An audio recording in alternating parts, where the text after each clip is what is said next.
Hello, good morning, and welcome to Morning Brew on Hughes of the World. My name's Graham Hughes. Hi, how you doing? It is Wednesday, the 5th of August 2026, and I think today's going to go down in history as being the start of something really, really, really fucked. Something that's so unbelievably fucked. It's going to take a little bit of a while to sort of get through everything here that is actually happening today. And I want to start by just saying I'm so fucking sorry to the people out there, to my trans friends, the trans community, to be used in this way, abused by these disgusting, oily, greasy politicians, social media platform owners, the fucking gobshites of Fleet Street, these newspaper owners being used as pawns in their sadistic games. It's just not on. It's beyond the pale what they have done and what they're planning to do for the future. I'm going to make a very strong argument today. Something that you've heard our dear friend Rachel talk about so many times, where she says this is a Trojan horse. It absolutely is. Today, a trans bathroom ban comes into effect for some reason in England and Wales. Can't come into effect in Northern Ireland because of the special deal that they have with the EU. So that's going to be interesting. That's going through courts as we speak and could derail the Windsor framework and possibly even the Good Friday Agreement, which is something obviously the gobshites who are pushing for this ban are very excited about. And it's one of the reasons why they wanted the ban brought in the first place. There are many dominoes that'll fall as a result of this if it goes unchallenged.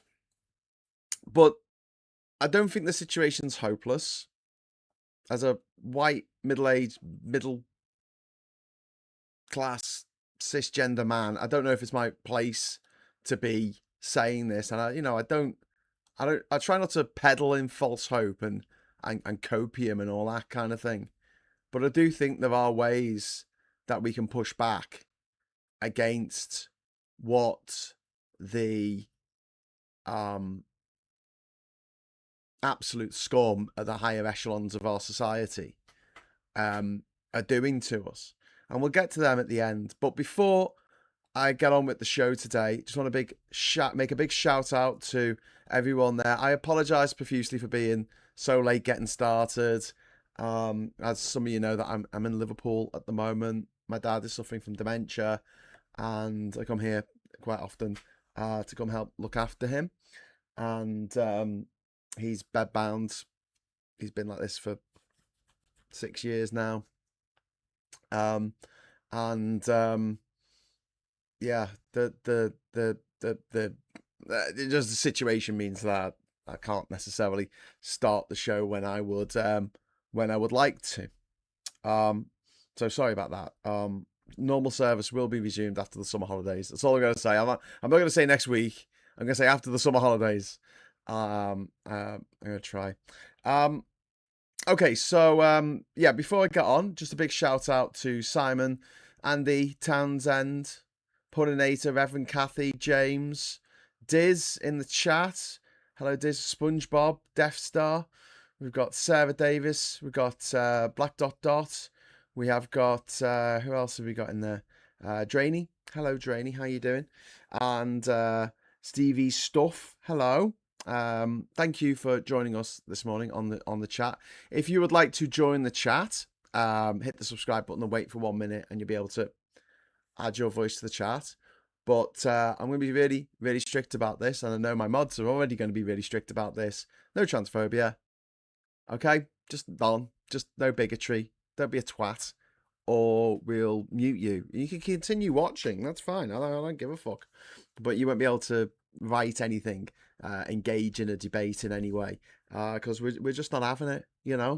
It's fine. There's a million other places on the internet to go to be a horrible little twat. All right? If that's your MO, that's all you live for. That's your thing that gets you up in the morning. Fuck off somewhere else, all right? We don't want you here. So let's get into it. So the Inequality and Human Wrongs Commission, its code now applies across England, Scotland, and Wales, but as I said, not in the Republic, not in Northern Ireland. It covers toilets, which is, I mean, that's the thing that people are talking about. But don't forget, it also covers changing rooms, hospital services, refuges, clubs, associations, and other public-facing services. Trans people are directed towards facilities corresponding to their birth sex. So trans men who look like men are going to have to use the women's toilets. And trans women who look like women are going to have to use the men's toilets. The good news here for potential sex offenders is that if you look like me, you no longer need to, worry about. No, not that I think a sex offender would ever worry about this, but you never have to be worried about being challenged for being in the women's toilets anymore, because all you need to do is claim that you are a trans man with a beard and a beer belly. It's fine. It's fine. Just say you're a trans man now. And that's the toilet that, under the equalities and human rights, fucking what a joke. What an absolute joke it's called that. Do you know what I mean? Fucking hell. Isn't there like something in 1984, like the Ministry of Joy or something, and it's like really depressing? It's a bit like that, isn't it? Equalities and human rights. So what toilet can I use? Oh, you can't use that one. Why not? Because of bigots. Bigotry. We're defending the bigots. All four of them. The four women in Scotland. The Equality Act still protects both sex and gender reassignment. So what this is a massive fucking can of worms, legally speaking, because if you discriminate against someone because you think they might be trans, that's still discrimination. So it's a massive grey area which is going to come and bite venues up and down the land, shops, public spaces. It's going to come and bite them on the arse. Trans women may be excluded from women's facilities. Trans men may be excluded from men's facilities. Is that so men have a safe space? Who the fuck has a safe space in a fucking toilet? What the fuck is this? What are you, moaning fucking Myrtle? She never gave a shit about gendered fucking toilets. Funny that, isn't it? It's almost as if this whole thing has just been manufactured in the last 10 years. Almost. Organisations may face competing discrimination claims. However, they choose to interpret the guidance. However they try to put the guidance out, the answer will always be wrong. And I tell you this now, the first cisgender woman who is too old or too flat-chested or too broad-shouldered, or her voice is too deep, or maybe she's undergoing cancer treatment, or maybe she's tall. The first cisgender woman who pisses herself in public because she's not allowed to use the bog, because people in this venue look at her and they say, oh, I don't think you should be using that toilet. They're going to sue these venues for everything they've got. Of course they are. I would if it was me. If it happened to me. If I was a cisgender woman and I wasn't allowed to use the pisser, but the venue said, no, you can't use that. You got to go in the men's. I'd be like, no, fuck that shit. I'll fucking sue them. And if it's a transgender woman and they say you can't use that toilet, then they can have a case because they can claim that it was discrimination because that person assumed that they were trans. It's a legal nightmare. It's a legal morass. What the fuck are we doing here? What are we doing?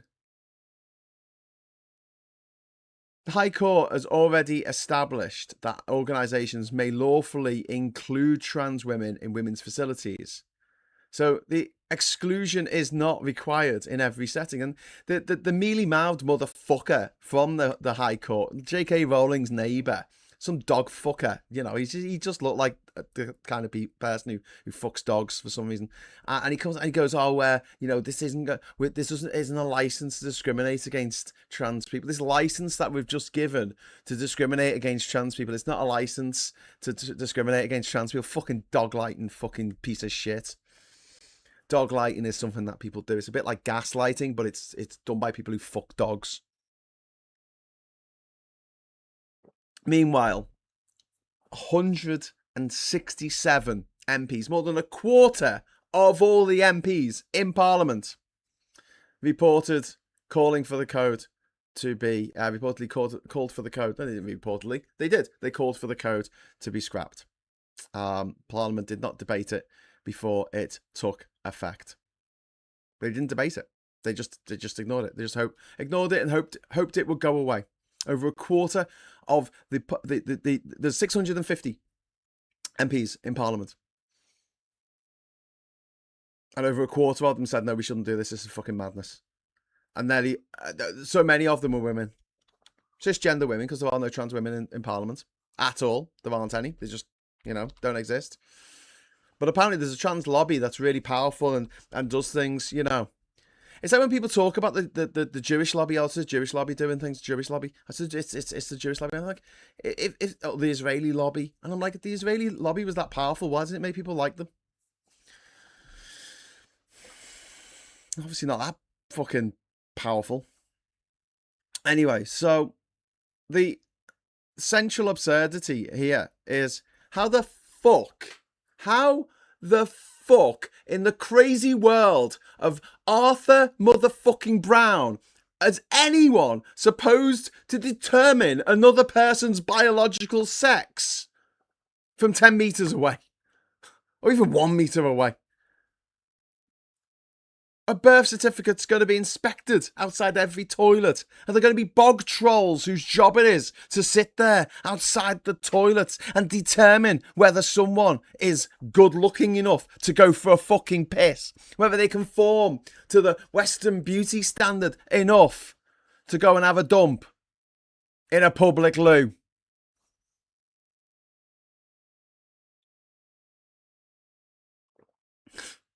Enforcement's going to depend on appearance, voice, build, clothing, somebody's personal prejudices.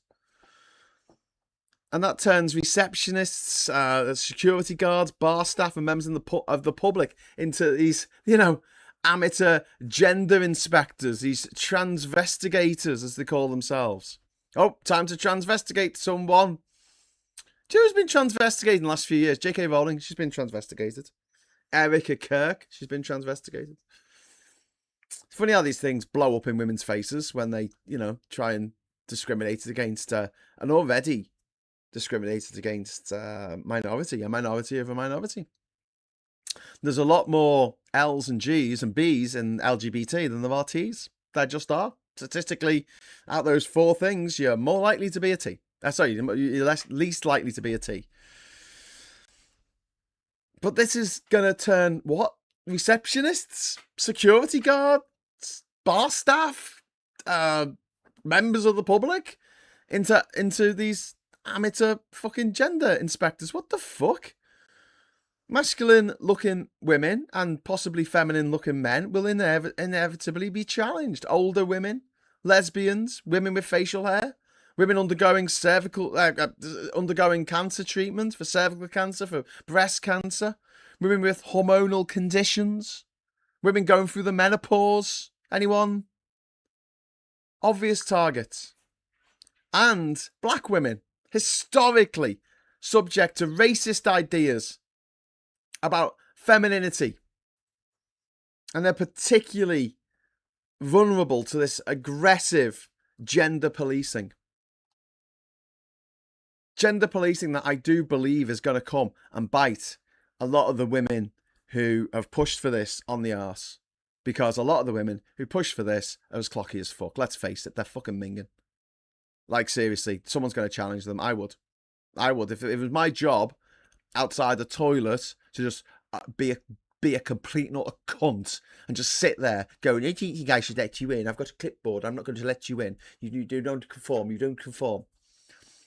You know? Go home, grow some bigger tits, put some lippy on and come back. I might let you go for a piss.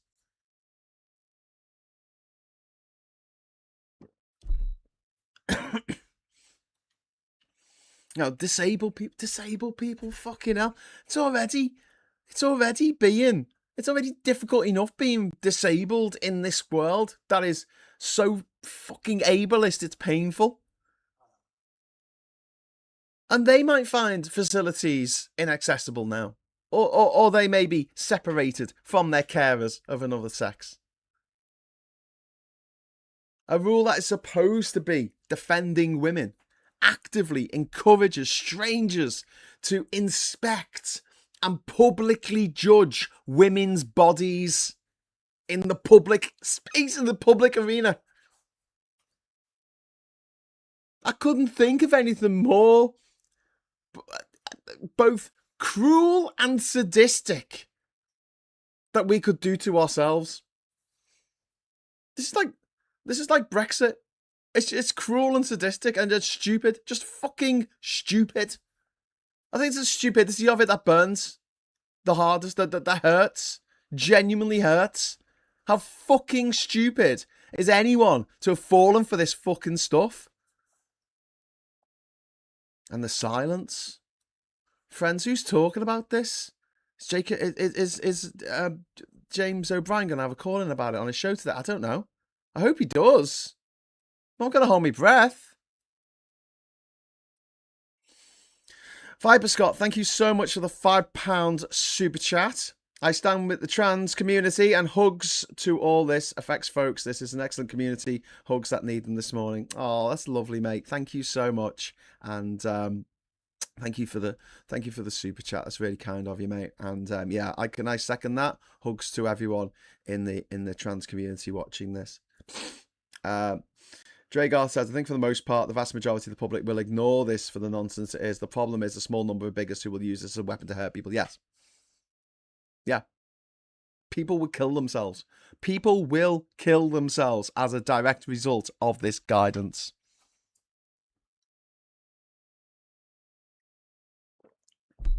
Maybe teenage girls already desperately insecure about their appearance who are going to be called out by some grisly old man in the petrol fucking station bogs, who's going to go, you can't go in there. You can't go in there. I don't think you should be able to go in there. That's so wrong on every fucking level. Imagine excluding people from an essential bodily function. Imagine making humiliation, public humiliation, an intended enforcement mechanism. Imagine, telling trans people that they are inherently suspicious. This isn't the first time we've separated out toilets, They did it in the Jim Crow South in America. They did it in apartheid South Africa. They separated out the toilets because the black people might do things in the toilets. When I was growing up in the 80s here in Liverpool, we were told when we went to the toilet, careful you don't get bummed, lads, because you'll get AIDS. That's what we were told by adults who probably should have known better. Obviously, our peers were making jokes. Adults saying out this horrible shit, assuming that every gay man was a sexual predator. Meanwhile, the same people who are going off on one about trans people just living their fucking lives are the same people who are fucking defending actual sexual predators such as Russell Brand and Andrew Tate. Funny that, isn't it? It's going to force men with beards into women's toilets while demanding gorgeous, beautiful, gobsmackingly gorgeous trans women to use the men's bogs. And the likelihood of confrontation in those situations goes through the fucking roof. The likelihood of someone getting not just an insult, not just an insult, but physical fucking harm goes through the roof. There is no humane outcome to this. There's no humane outcome where a person is considered unacceptable in a public fucking facility based on their appearance. Based on their appearance. And this is statutory guidance, right? This code. It's not an act of parliament. Courts must consider it. But individual applications can still be challenged as disproportionate or discriminatory. How can it not be discriminatory? You force a trans woman to piss herself because she's not allowed to use the bog that she feels comfortable to use, you're going to get sued. You force a cisgender woman to piss herself because she doesn't look feminine enough for your liking, she's going to fucking sue you. What do you think is going to happen? The courts are already backed up to the fucking back teeth anyway. Because of the Tories and the cuts to legal aid, the cuts to the court system, the cuts to the justice system, the lack of prison placements. I know. Gender reassignment remains a protected characteristic. And this is where it starts getting mind-blowing. Because you're like, well, if it's a protected characteristic, how can you discriminate against it? If someone says, I'm a woman, how can you discriminate against that? I'm going to go, what is a woman? A woman, as far as I'm concerned, someone who's lived as a woman for 6 months, a year, whatever. You can make up an average timeline if you like. But I'll tell you this now. No sexual offender in the history of the fucking world has put on a dress so they could go into a women's toilet to assault someone. They've just fucking gone in. And the vast majority of people who abuse women, children in our society are someone that they know. The vast majority. You want to protect women and girls? Fucking ban men. Just ban them from fucking public life. Tell them they've got to stay in the bloody basement writing mean things on the internet for the rest of their lives. Put a curfew on them. You know, don't let them out after 8 o'clock at night. No, that's sorry, mate. You know, you can't go out to get a bottle of a pint of milk because it turns out that you fucking knobheads commit 99% of the fucking murders. So no, fucking staying in, dickheads. Stop murdering people, and we'll consider letting you out. Never going to hear that, are we?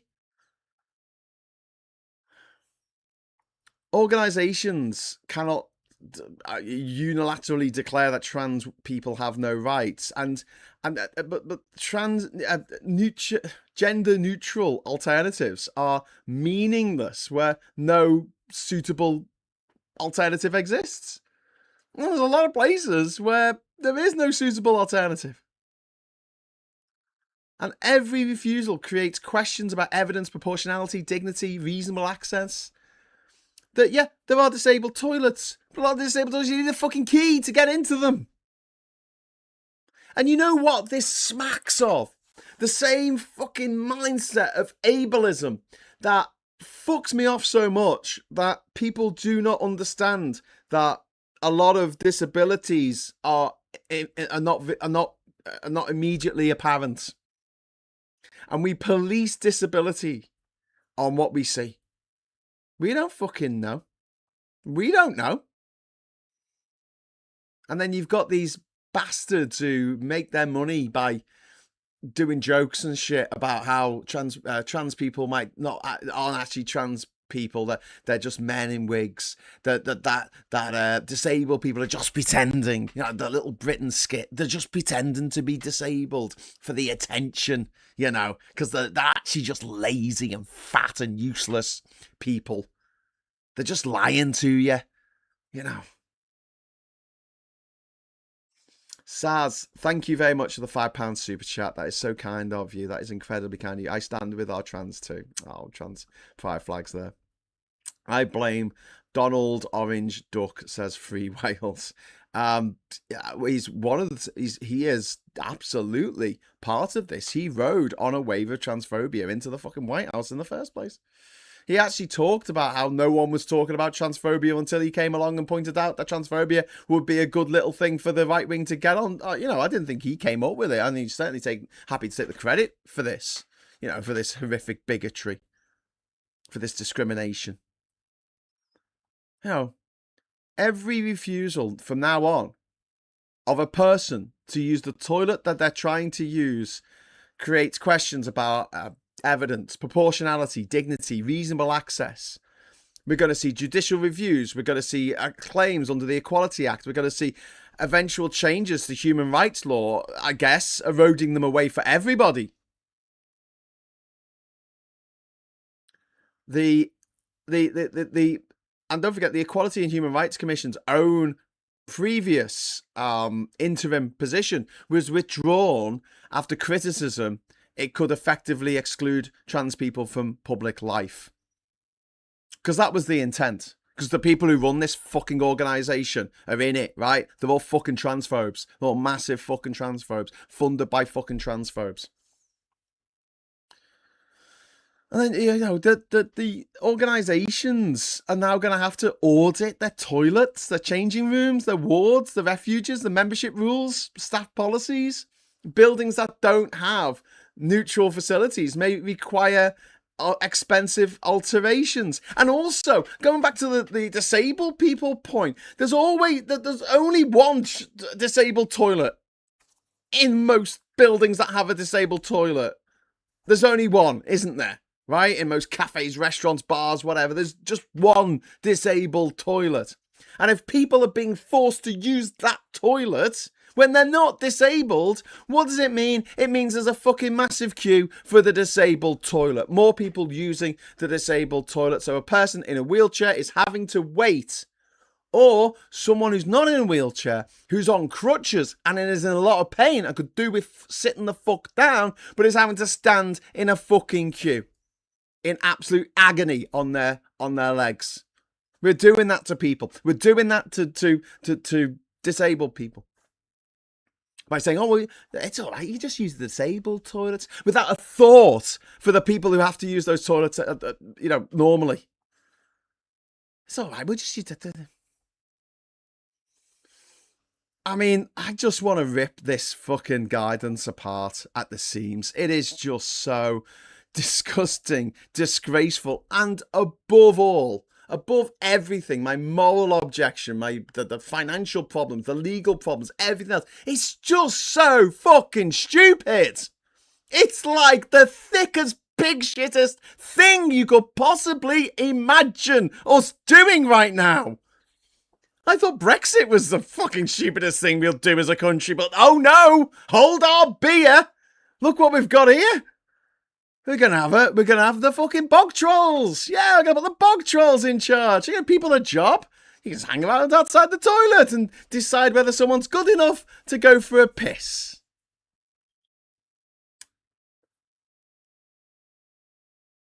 Someone suits your narrow-minded, bigoted fucking ideals of what a woman should look like. And if they don't, well, you know. Oh, and you don't have a key for the disabled loo. Oh, well, they have to go in the men's then. I'm sure there will be no violence that will ensue. The first job of any government is to protect its people. This is the fucking opposite of that. The absolute opposite of that. You know, buildings that don't have neutral facilities will require expensive alterations, costing tens of thousands of pounds. Small venues may lose capacity by having to convert existing toilets. Staff will require training in rules that remain not just contentious, but legally contested. What the fuck? Insurers and lawyers are going to be sitting there going, this is fucking great. Gonna make a fucking mint out of this. Complaints, tribunal cases, judicial reviews will consume public and private money. Councils, hospitals, charities, and businesses will pay the price for a culture war that they didn't fucking create. A culture war that was created by billionaires to fuck the rest of us. You know, people who cannot confidently use a toilet know they're going to get to use a toilet, will travel less, they'll shop less, they'll exercise, they'll socialise less. You know, and it's not just trans people. You're excluding disabled people. You're excluding people who've got a stoma. What are they supposed to fucking do? You're going to make sure there's a fucking queue for every disabled bog in the fucking country. Because there'll be people who are trans men, people who are trans women, the people who are gender non-conforming, intersex. Join the queue. No. I've got a stoma. I've got to get into a toilet facility immediately.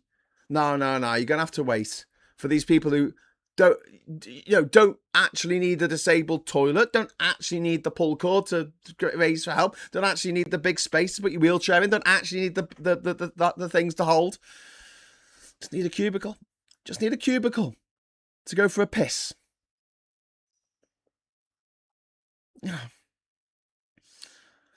So, fewer trans people out and about. You know? And it's not just the trans people. It's not just the disabled people. It's the friends of the trans people. It's their relatives. It's their allies.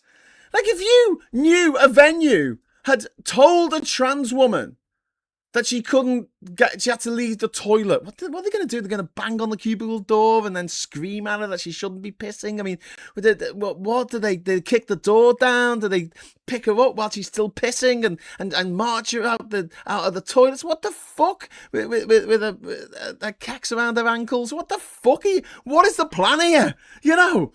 Who has actually sat down and wargamed this and gone, well, what are the fucking obvious consequences to this fucking madness that we are doing right now? I'm just assuming that they haven't done it. You know, workers work. You know, they may avoid offices and occupations where suitable facilities are unavailable. So you'll have some of our brightest and best not turning up to jobs and not being employed in jobs. It's employment discrimination because they can't work in that particular environment. And the reasonable adjustment that will have to be put in place so that you can have a trans member of your workforce will cost more than it's worth. So you're not going to employ the trans person. Trans unemployment will go up. That'll lead to more fucking social ills, more driving trans people to the depths of despair, driving them into drug taking, prostitution, whatever, to make ends fucking meet, or to escape the fucking sordid reality the billionaire fucking oil producers and J.K. Cuntin Rowland have fucking built for them.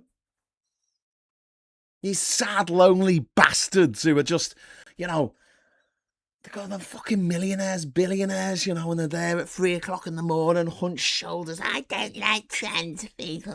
I'm going to write this on my phone. I don't like trans people. Fucking arseholes. You know, Britain is making public life more complicated and hostile without producing any measurable fucking benefit. Assaults are not going to go down. Rape statistics, it's not going to go down. Sexual assault statistics, it's not going to go down. You know, as a result of this, there's no measurable benefit whatsoever, and we are making public life more complicated and hostile. We're taking money from venues which are struggling already to have to fucking build a new bog for the black people. Sorry, not the black people. We don't do that anymore. For the disabled people. No, sorry. For the trans people. I don't know. Name your minority that you want to shit all over. Here's your choices, right? So you own a venue, right? Reconstruction, legal exposure, reputational damage. What do you want? Name your poison, pick a flavour. Am I wrong? Am I wrong?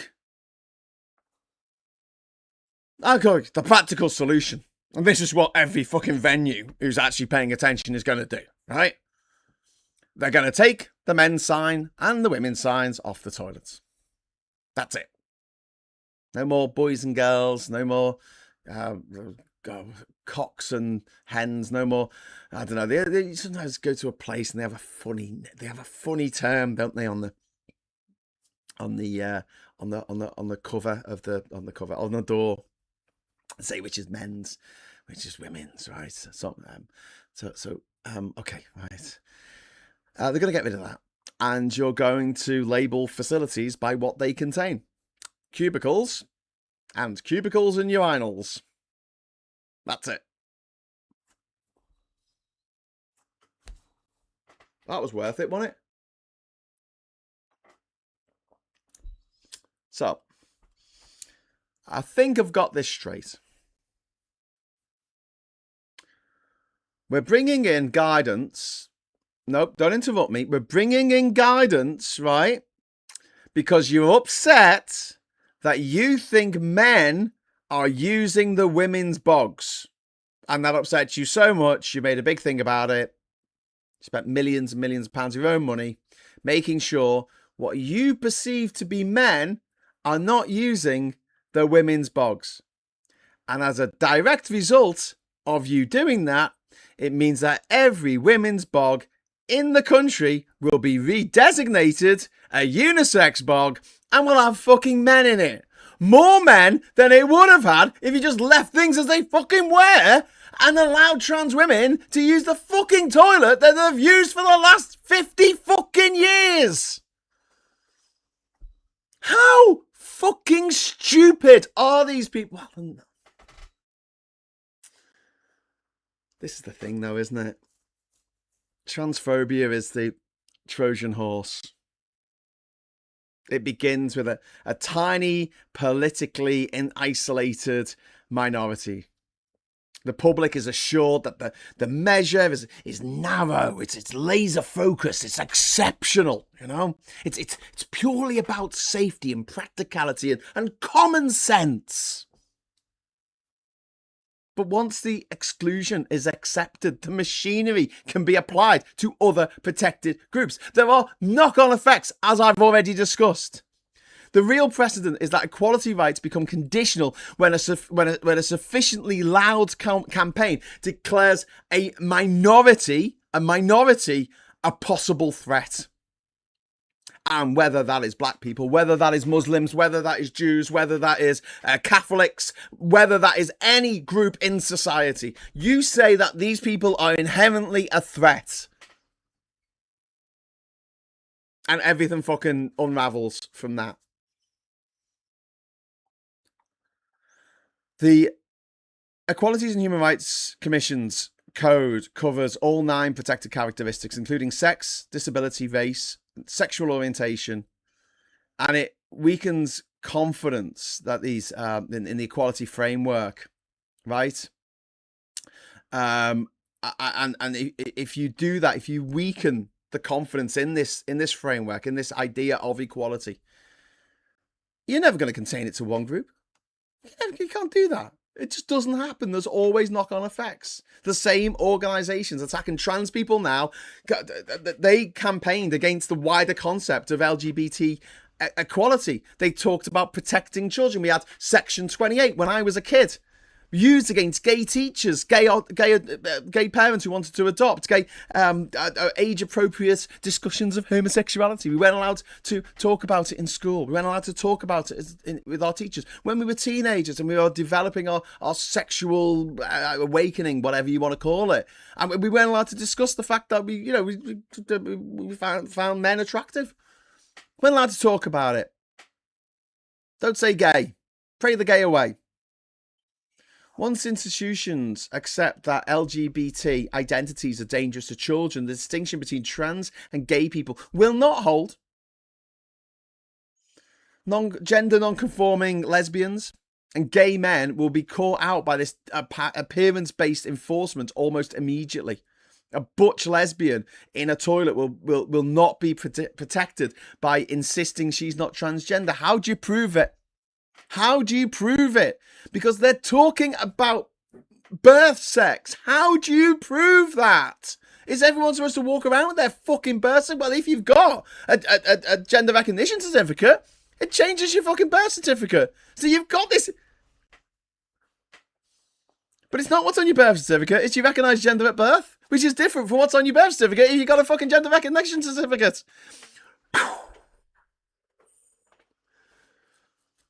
The objective here, and when I said they were all fucking stupid, they are. The ones who are, the true believers, the fucking goggle-eyed, fucking Kool-Aid drinking cunts, right? They're just thick as pig shit. But there's darker forces behind this. The objective is to re-establish heterosexuality and rigid gender roles as the only publicly acceptable norm. Women, know your place. Women's bodies become public evidence to be examined, disputed, argued over by the appearance of someone, by their fucking appearance.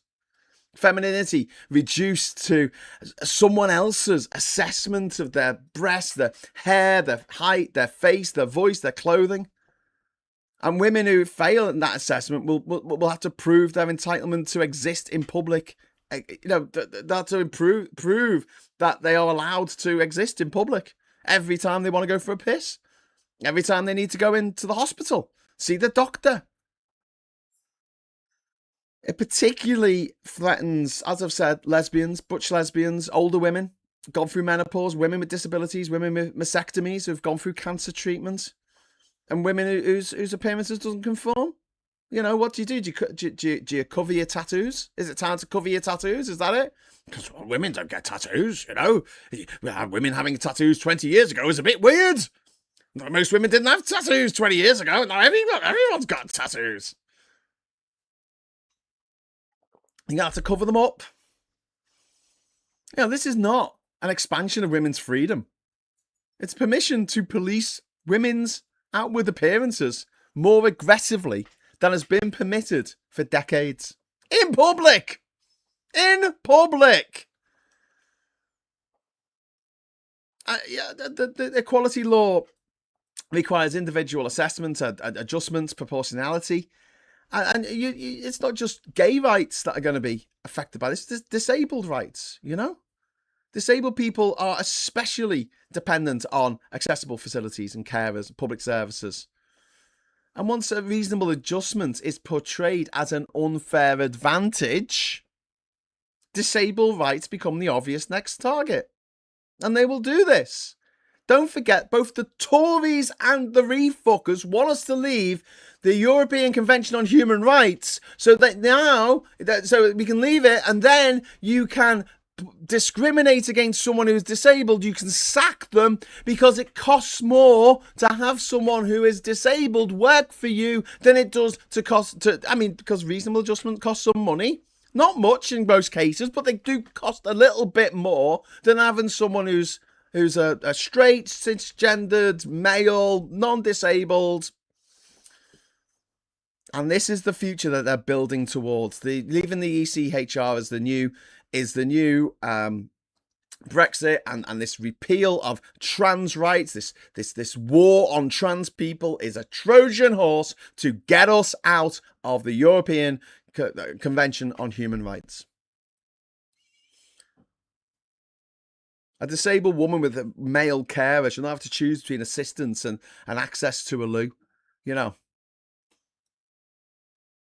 And one minority described as an exception to equality. How does that fucking work?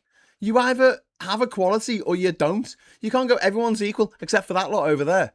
You got legal protections that are cast as special treatments. The public body is told that inclusion of trans people is risky.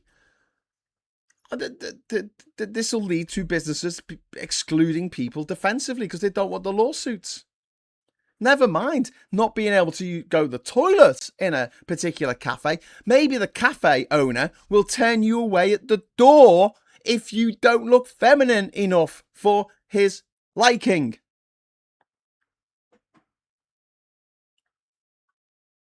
You're not coming in. Why not? Because you don't look feminine enough. What? You don't look feminine enough, and I'm concerned that if you use the toilet, one way or another, there'll be a legal complaint made against me, and I'll lose my license to run this cafe or this bar or whatever.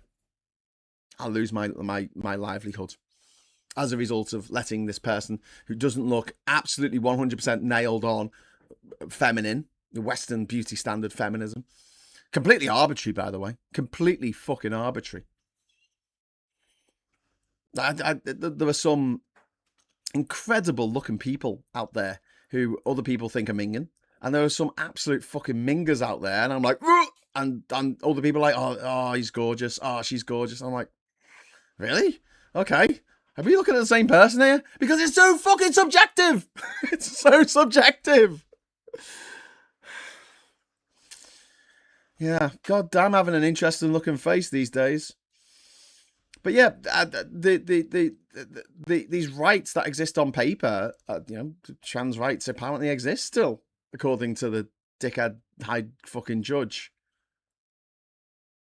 But do they work in practice? And then the argument moves to gay people, migrants, religious minorities, disabled people, and women who require, reproductive health care.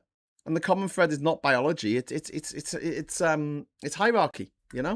Deciding which people deserve full participation in society and which people don't, and who's always sitting pretty on top of that fucking pyramid, eh? Men, middle-aged, middle-class, white, cisgender men.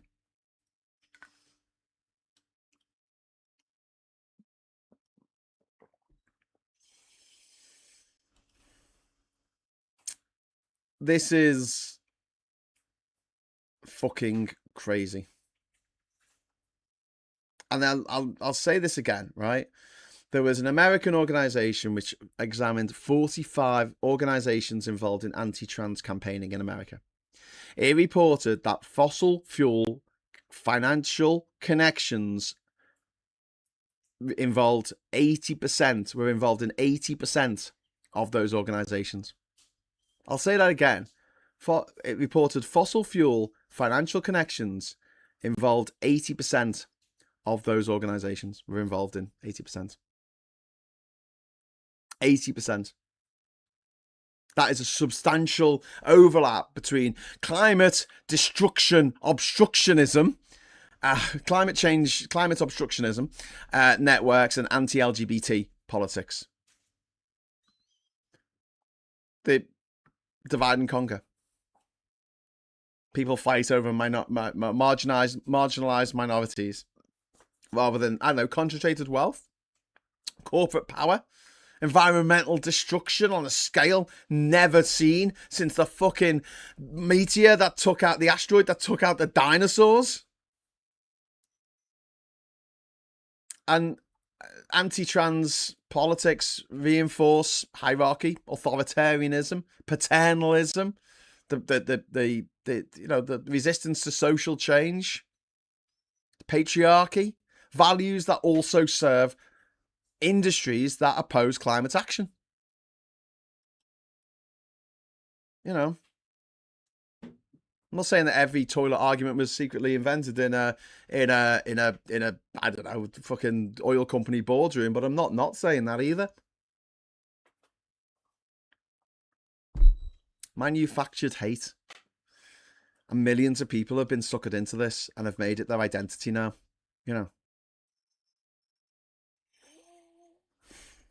Right-wing networks, they finance mutually reinforcing campaigns against climate change, against LGBT rights. The progressive governments do as I say, or will fund your opponent. Absolutely disgusting. Universe, as I said earlier, pro-capitalism and climate change denial are behind the anti-trans and the anti-disabled stuff, and the Labour government are easily brought in because it's corrupt. I don't know if Labour's corrupt, but I certainly think on this, they're fucking idiots. But don't forget that, like I said, the vast majority of those MPs who stood up against this in Parliament are from Labour. They're from the Labour Party, so we can't tar everyone in Labour with the same brush. But it does seem like the people at the top of Labour just don't get this. They just don't get it. They just don't. For whatever reason. And a point that Phil Morehouse makes quite a lot in his quite flat, blunt Yorkshire way is that being transphobic is not a vote winner. It's just a vote loser. That's all it does. It just loses you votes. NHS capitulating to anti-trans lobby, policy expert says. March 11th. That's from Sutton Steve. Sutton Steve. Okay, folks, we're going to take the fam to the airport. Look after each other. Oh, thanks, Martin. I've seen a few groups that started apps that show welcoming establishment shouldn't be required but appreciated. It says, is that Kiss Ivan? Kiss Ivan? I think something like that. Sorry, it's really small on my screen. I don't want to have to do this thing where I sort of took my glasses down and squint. But yeah, I just, this whole thing is absolutely absurd. And I'll just read what I wrote on Facebook today for those of you who aren't on Facebook. And this is going to be my last word on this today. Well, we can discuss it obviously in the chat, but I don't think there's anyone who really disagrees with me that much watching this. I wrote, this is going to be a capitals fucking disaster. Best put some lippy on, girls. Push up them boobies. Don't be too tall, too hairy, too deep voice, too old, too square-jawed, too cancer-ridden, or too black. From today, the Western Beauty Standards Police are going to be out in force, making sure that you can't, if you leave the house, you can't go for a piss. They'll be telling teenage girls they're not good looking enough to use the crapper. They'll tell menopausal women that society no longer sees them as women, loudly and in public. Go use a toilet that's covered in man's piss instead. It's cruel. It's sadistic. It's absolute insanity. I can't stress this enough. 10 years ago, nobody gave a flying fuck for a rolling donut about what toilet trans people used. If transphobes are reading this, if any transphobes are reading this, show me your posts from 2016 going off on one about trans people in sports. Can't find one. Funny that, isn't it? There's a reason for this. The tsunami of transphobia over the last few years is a weapon of mass distraction cooked up by oil company execs to have us all fighting amongst ourselves over nothing rather than doing anything about the fact that our planet is burning. And they're the ones who lit the 97 quadrillion matches.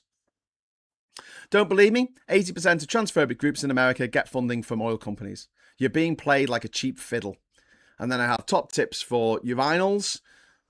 Take the male female signs off the bog doors, use cubicles and urinals instead. Do this or else the first cisgender woman who pisses herself in public after you prevent her from using the loo based on a completely subjective and arbitrary interpretation of perceived femininity will sue you for everything you've got. This guidance isn't just morally bankrupt, it's so fucking stupid it burns. Right, so let's get on with the rest of the show. We've got other news. We've got maternity care reform. Yvette Cooper has promised changes following repeat scandals in maternity services, focus on preventable deaths. You know, black women are way more likely to die in childbirth than white women. Isn't that horrible? Isn't that just something that just should shame us all? Like how? What? Why? Women's pain is not taken seriously by medical professionals. We've known this for ages. And a lot of the medicines that are given to women have only been tested on men. You know, there's very few female crash test dummies, for example. You know, I think there's one in the whole of America. And that took 20 years to fucking get working. Just... the whole world is built around the physique and the demands of a 5'10" white male. And being a 5'10" white male, I'm like, okay, well, you know, this world was obviously set up for me in particular, but I share this world with about 8 billion other motherfuckers, some of whom aren't the same height as me, some aren't the same size as me, not the same sexuality as me, not the same gender as me, not the same. It's fine, you know. If we accommodate stuff for everyone, then everyone gets benefits from that. A good example being disabled ramps which were put in for people in wheelchairs, but they're also fucking good for people who got pushchairs, people who are trundling luggage behind them. A lot of the technology that we use in our everyday lives was invented by people who either suffered from a disability themselves, or they loved someone who suffered from a disability and tried to make something to make their disability not as difficult. The mouse, what's it called? The keyboard that comes from the typewriter keyboard that was invented to help blind people be able to read. The touchpad that you have on your phone, touchscreen on your phone, that was invented by someone in the 70s who had carpal tunnel syndrome and couldn't use a mouse. Wanted a different alternative. Well, so many of the things that we don't even think about in everyday life were developed because somebody somewhere wanted this thing that was happening to be more inclusive, and it benefited everyone. Being inclusive benefits everyone. And then you look at the maternity care in the UK. When I was born, Mom, when I was born, how long were you in the hospital for after I was born? Was it a week? Well, you could stay in for a week. Yeah, you was on beds and you didn't have jaundice. Okay. So we were asked. I didn't have jaundice. I hadn't been drinking in the womb then, obviously. And I was asked if I wanted to go. But you could stay for a week. Yeah. Wow. So these days, I mean, my friends who have had kids have been sent home the next day. If you live in America, you don't just get sent home; you get sent off to work the next day. No time off for you, young lady. You're not going anywhere. Get back into work. Get back to work. That's mind blowing, isn't it? But yeah, staffing and accountability need to be taken into account here. The genuine women's safety means pregnancy and making pregnancy and childbirth safer. Not interrogating women outside bloody toilets. How about we sort out maternity care in the UK so that people get the care that they should get? It seems mind blowing at a time when discrimination against women was rife in the 1960s, when women couldn't have a credit card, they couldn't have a mortgage, they couldn't do things without a male present, they couldn't sign fucking checks at one point, because they had to have a man to do it. Like the madness of this all. I had a friend whose mum worked at a bank in the 1970s, and she couldn't get a mortgage from the bank that she worked at. You got to give your pay slips, don't you, when you get your mortgage? I say, this is how much I earn. They knew how much she earned. She worked at a motherfucking bank, and they still wouldn't give her a mortgage. Why? Because she was a woman. Back then, it was still legal to rape your wife. That was not illegal back in the 1970s. It wasn't illegal in the 80s either. It wasn't made illegal until the early 90s in this country. Even back then, though, maternity care, in that once you're given birth, you're allowed to stay in the hospital for up to a week, which is handy, because you've got someone coming and looking after you, making sure you're all right, and making sure there's no complications, and making sure there's nothing that they haven't noticed that comes to affect you 2 days later when you've gone back home. That seems mad to me. Women being looked at. Women were better looked after when they were given birth in the 1970s. I know that the infant mortality and the mother mortality was higher back then, but that's because to do with better standards and better healthcare, better medicines and things like that, better procedures. But still, my God. Oh, by the way, Palantir. Good news about Palantir. Not paid any tax. Palantir, that's getting its evil little tendrils into our NHS and our defence systems in this country. Yeah. Contribution of a corporation tax.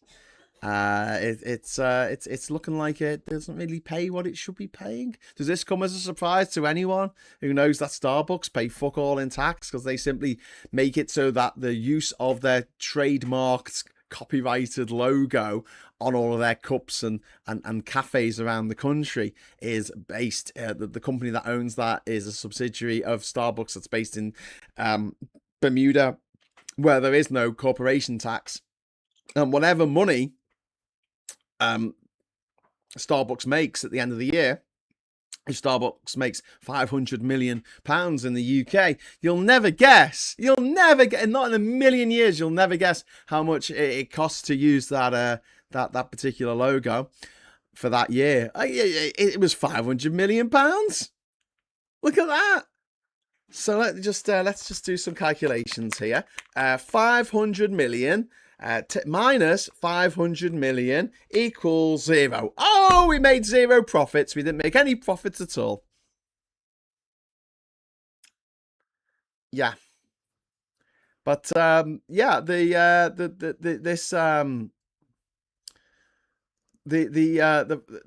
fact that Palantir's UK tax bill is a bit cloudy, and despite its expanding interests in public institutions like the NHS, company handling sensitive state data, getting money from the taxpayer, getting public money without maximum financial transparency. That's a bit of a worry, isn't it? But I'm sure they're doing their best to help build a better world, and it's got nothing to do with rich people just absolutely desperate to make more money. I wish we treated rich people like drug addicts, and we treat the way that we treat drug addicts, and we treated drug addicts the way we treat rich people. Like, we try and help them. We make excuses for them.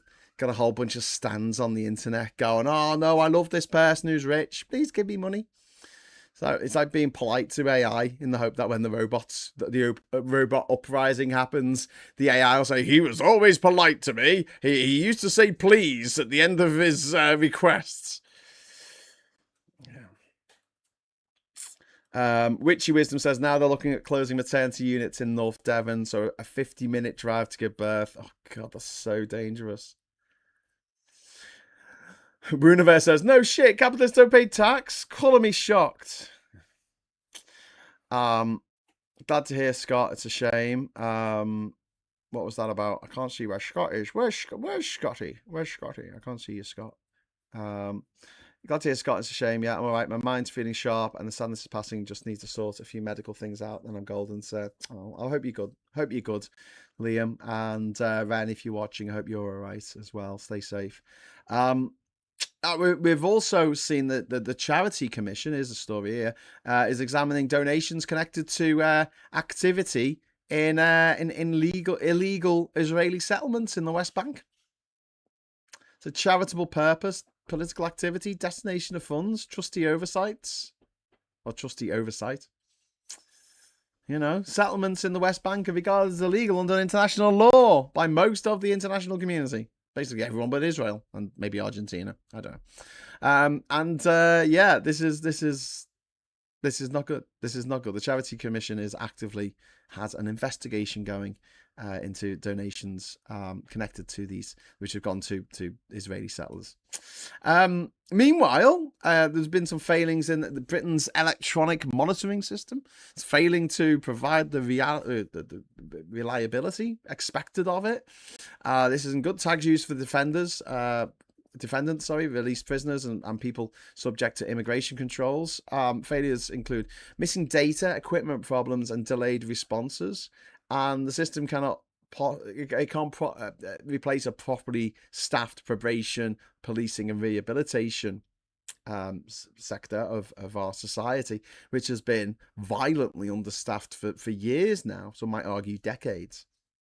And there's been a lot of emphasis on, we'll just tag them and then we can keep an eye on them that way, which is not great. Also, what's not great is our harvest is going to be fucked this year because of climate change. Yep, dry conditions are threatening Britain's cereal production. Lower yields affect farmers first, then they affect animal feed, food manufacturing, consumer prices. Extreme weather is becoming a structural risk rather than an ongoing agricultural problem. An occasional agricultural problem. Water resilience that we need to build in this country requires reservoirs. Have we built a reservoir in the last 35 years? Have we? Fuck. The last one was built under John Major. There you go. Last water reservoir in this country. But a lot of money, you'll be glad to hear, was paid out as dividends to shareholders of our privatised monopoly water companies. Water company monopoly money. And so there's a threat to our food security. As we were saying on Geoscope last night, we really should be looking into this. But meanwhile, we're having a moral panic about who gets to use the bog. Burnham apparently is considering a scope for a British inquiry into Epstein's relationships and activities. Questions concerning British institutions, facilitators, financial connections, failures by authorities. And so that'll be interesting. I don't know what hasn't already been covered by American proceedings, but maybe this could open up some of the documentation that was redacted because it had Donald Trump's name in it, and the fact that Donald Trump bought his wife off Epstein because his wife was too old for Epstein, because she was like, I don't know, 21 or something. She was past it as far as Epstein was concerned, because we know what he liked. Ukraine, there's been some strikes around Kyiv overnight. People have died, which is really grim.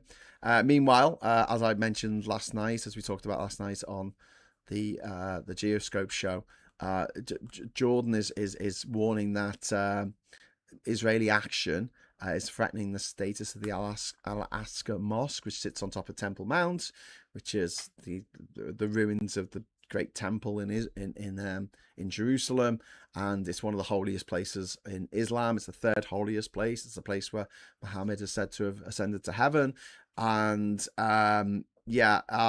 Jordan still retains a recognized custodial role over these Muslim sites in these Muslim holy sites in Jerusalem, and any alteration or access to the status quo at the moment, such that it is, risks wider regional escalation. And let's not forget, Israel's already at war with Gaza, as effectively. They say it's Hamas, but they're just flattening Gaza. Also at war with Lebanon. They say it's Hezbollah, but it's Lebanon. They're also at war with Yemen. They say it's the Houthis, but it's basically Yemen. Also at war with Iran. So maybe we could add a fifth member to that war, and maybe add Jordan, of which Israel shares its longest border of its country with Jordan. So that could be interesting. All because Ben Gvir, who is this gobshite in the Israeli government, a man who went to jail for terrorism offences, he decided that he wants to claim the Al-Aqsa Mosque on behalf of the Israeli people for some reason. It's a fucking mosque. It's not a synagogue. Chill out. Anyway, golf holes are not affected by drought. Makes no difference if they're a bit yellowish. So sad for the animals suffering due to climate change. Yeah, it's really grim. Animals getting caught up in wildfires. And start watering golf courses, start watering farms. Yeah. Also affects grass farming. A lot of farms feeding cattle stroke livestock from winter stocks already, silage, etc. Yeah. Scott has lost missionary. Oh, sorry. Thanks to Al for pointing that out to me.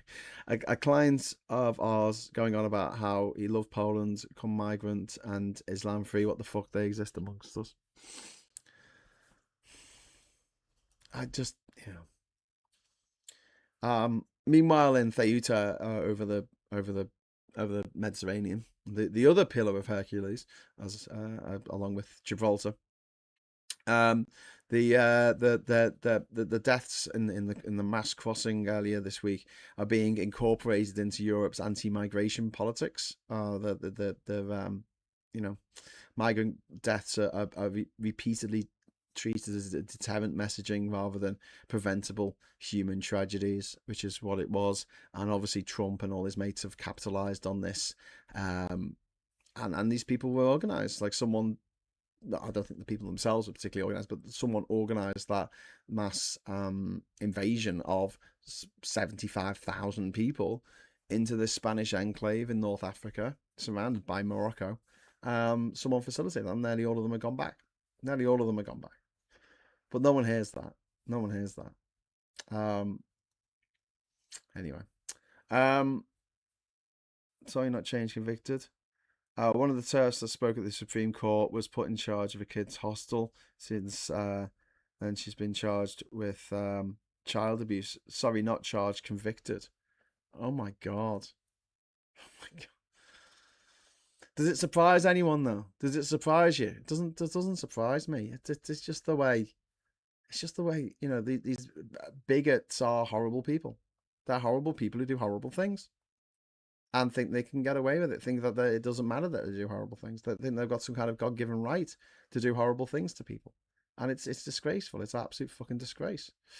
So talking of absolute disgraces, I'm going to head over to the papers now for a little bit. We're going to wrap the show up soon. So if we do want to get to the goal today of and keep this channel alive, I know it's one of the few places on the internet where we can sort of be ourselves and not have to freaking pretend to be something else or have to put up with abuse from gobshites. But obviously I do need a little bit of money to live. So yeah, if anyone wants to drop some super chats in before we finish this morning, that would be great. And we'll fire off the confetti cannon, obviously. But before then, we're going to head over to the papers. So here we go.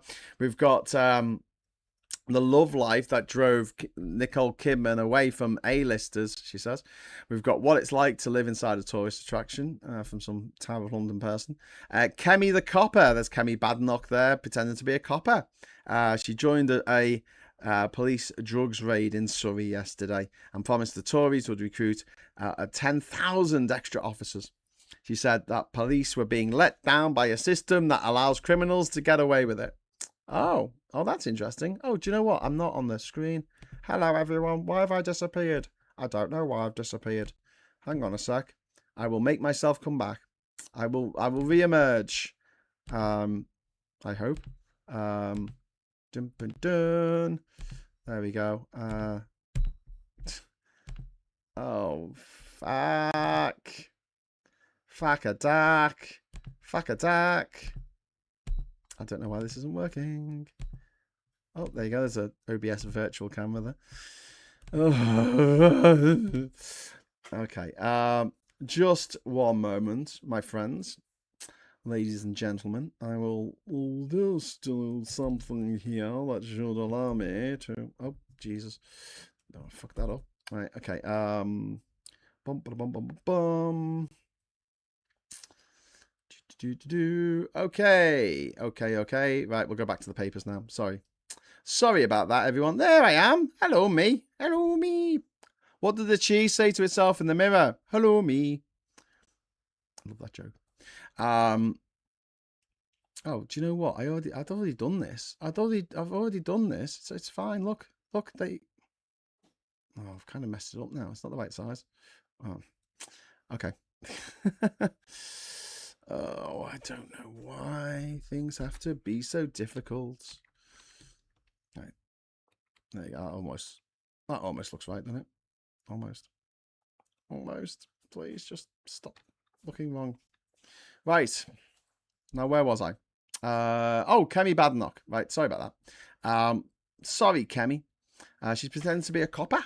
So who was it who was in charge of the police and that? I can't remember. Someone was. I'm sure someone was in charge of the police and that. Setting free PC Harbour's killers is not justice. We've got 1,000 staff at Bank of England work from beach. More than 1,000 Bank of England staff took the opportunity to work abroad last year, the Telegraph can reveal. Under the bank's work from abroad policy, staff spent 12,889 days working overseas. So that's 12 days each. So that's 12 days each. So they spent less than 2 weeks working overseas. Cool.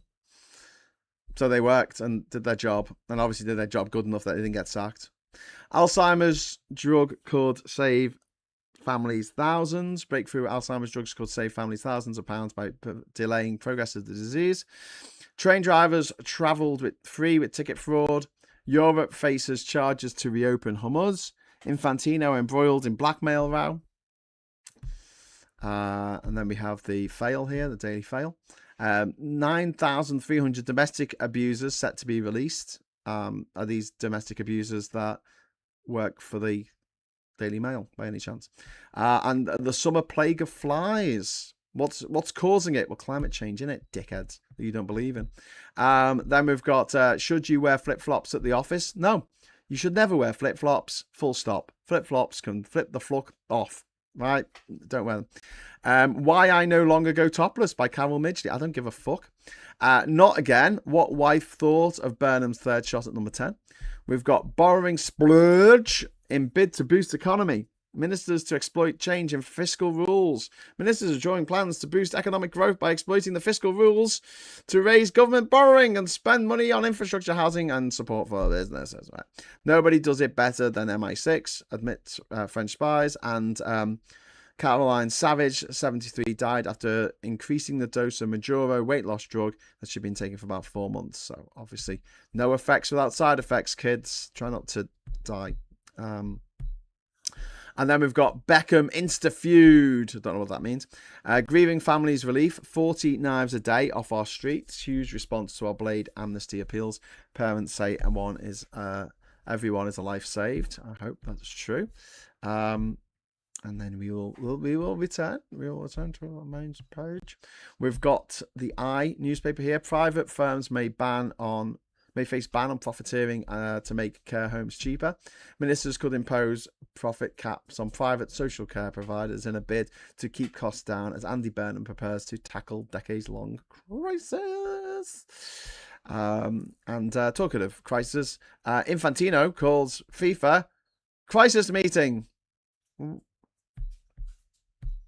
Is that like when you call someone an ambulance and you say, hey, you're an ambulance? Or when someone loses their phone, right? This is really funny. You know when someone loses their mobile phone and they go, I can't find my phone. And what you do is you pick up your phone and you say, do you want me to call it? And they go, yeah. And what you do is you shout, Cat's mobile phone, Cat's mobile. It's really funny. And when someone's really stressed out and obviously, discombobulated at losing their phone, it honestly, it's the funniest thing you could possibly ever do.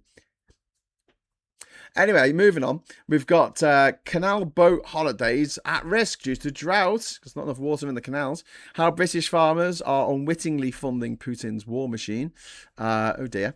And then we've got Farage is hoping no one notices immigration has fallen by James O'Brien, who I hope is talking about trans lives mattering on his show this morning, but I have a feeling he won't be. How feuding with pop stars is music to Trump's. He is? Okay. As a disaster is narrowly averted in the Channel with 173 migrants rescued from a mega dinghy, senior politicians demand French police stop standing by. How many more lives will you risk by doing nothing? French police are accused of doing nothing to stop Channel migrants. Who? One senior, and then it goes off to the next page. So we don't know who it was who said that they were doing nothing. I don't think they were doing nothing. I think they were actually doing something. But, there's a lot of people trying to get over because we make it so that's the only way you can claim asylum in this country. This is a real... This is the main story here on The Guardian. Profits of war. Oil giants make $90 billion from price surge as climate crisis engulfs Europe. Windfall from Iran conflict triggers accusations of cashing in on human misery. And in the meantime, you've got a guy there fighting the forest fires that we're having, these wildfires across France and Spain and Greece and South Korea, all across the world, in Canada, in Washington State, in America. And you can see the little arrow going up there because someone's making money out of the end of the world. But it ain't me. It ain't me. Next up, we've got the FT. And we've got Google assembles $200 billion Wall Street machine to supply chips for Anthropic. We've also got Air Combat, tomorrow's Top Gun risers. Pilotless aircraft, such as the Valkyrie, pictured flying over the USS Elgin, Eglin Air Force Base in Florida this year are being developed to patrol the skies independently. Nothing absolutely fucking terrifying about that then. Oil falls as Besant Fuels hopes for a Hormuz deal. I mean, okay. If you think that the price is going to fall, I don't know what I don't know what I can do for you there. Public contracts shake up. HSBC earnings surge. Pre-tax profits at Europe's largest bank have soared 60%. Someone's having a good end of the world, aren't they? Miliband on US mission. NHS deals raise questions. OpenAI bites into Apple. Barclays hit with lawsuit. Infantino unrest festers. Revolut's Solonsky sued by broker, cut out a deal for 350 million euro super yacht. And Ozempic makers chief urges a healthy dose of risk. Indeed. Over here we've got the Star. We've got, is it a bird? Is it a plane? No, it's super rain. I don't really understand that. It rained slightly somewhere for a minute. So, you know, great. Jailed just last year, but my son's killer is already set for freedom. The mother of a murdered teenager has been informed less than a year after his killers were jailed that one of them is already being considered for early release, which is really horrible for her. You know, I don't know. I don't really know what to say about that. It's just a really fucking horrible thing. Caused by the Tories putting people in jail and not building enough jails like the dickheads they are. Laughed my arse off. I was sitting on my wife's missing phone yesterday, just as Josh says. I'm glad someone thought that was funny. Not usually the person who's lost their phone, I've got to say. Bye, off to vegan stream. Okay, see you later, a person impersonator. A friend is paying £2,000 a week for his mum's care home fees, says Mr. Tisk. Yeah. And this is the way that we tax people for getting dementia. Essentially, when you're old, you either pay nothing or everything, and there's nothing in between. Or 0% tax for getting old, or 100% tax for getting old. It just depends whether you die of cancer or you die of dementia. I think that we need to change this. I think it should be 10% of everyone who corks it, 10% of whatever they leave behind goes to the state to pay for their care in later life. Retroactively, of course, retrospectively, I guess. But yeah, I think that needs to happen. Kelly Jean Munchback made an appearance at last Friday Frolics. The chat weren't aware of her. They are now. She was the joke. I don't know who that is, but yeah. The right to saying tackle immigration and you halve net migration, you essentially have said you are correct. Tackle are saying tackle immigration and you halve net migration. I mean, they have done. I mean, the Labour have halved migration. I mean, it might actually be a net immigration figures by the end of this year. We don't know.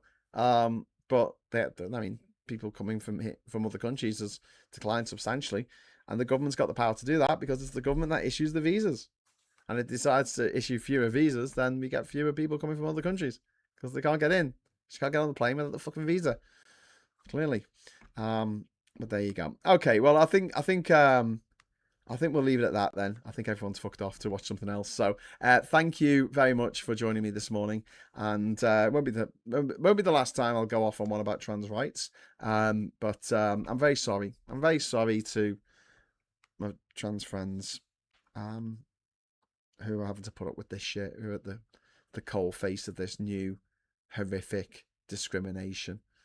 And yeah, it's not right and it's not fair. It's really not.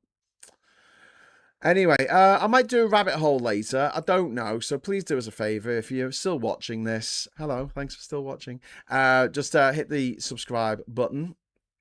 And then if you're not already subscribed, if you're watching this on catch up or whatever, if you are watching it live, please hit the bell notification and consider giving us a like on the way out. Doesn't cost nothing for a like.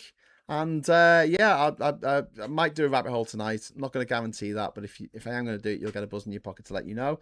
I'm going to try to be here tomorrow at 9 o'clock. It might be more like 9:30, depending on when the carers are coming for me dad. So yeah, please look out for Morning Brew tomorrow. I'll try and be a bit more punctual, but it's kind of not up to me, unfortunately, while I'm here. And yeah, normal service will be resumed probably after the end of the holidays. So just bear with me.